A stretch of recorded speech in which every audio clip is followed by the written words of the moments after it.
This is a true story. In 1962, when 33-year-old Selock was riding a train, the train suddenly fell into the river at a turn, causing 17 passengers to drown.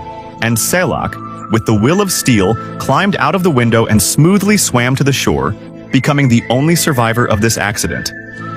However, this is just the beginning of Selock's legendary life. A year later, it was the first and only time he took a plane. As a result, during the flight, the cabin door suddenly opened, causing the plane to crash.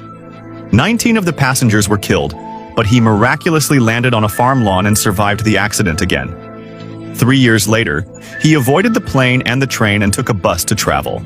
As a result, the bus fell into the river, causing 4 people to drown, and he survived. After several major accidents, Selock, who had a plan, decided not to take any transportation. As a result, in 1970, when he was driving on the highway, the car suddenly caught fire, and Selock jumped out of the car, but the god of death did not intend to let him go. 3 years later, Selock bought a new car again, and he was just burned a little hair. In 1995, when 66-year-old Selock went out, he was hit by a bus rushing from the other side. Fortunately, he was only lightly injured, but if people are unlucky, they will drink cold water. A year later, Selock drove again to a corner of the mountain road. Suddenly, a truck came straight at him, and Selock hit the steering wheel, causing the car to rush out of the guardrail and fall into a 100-meter-high cliff.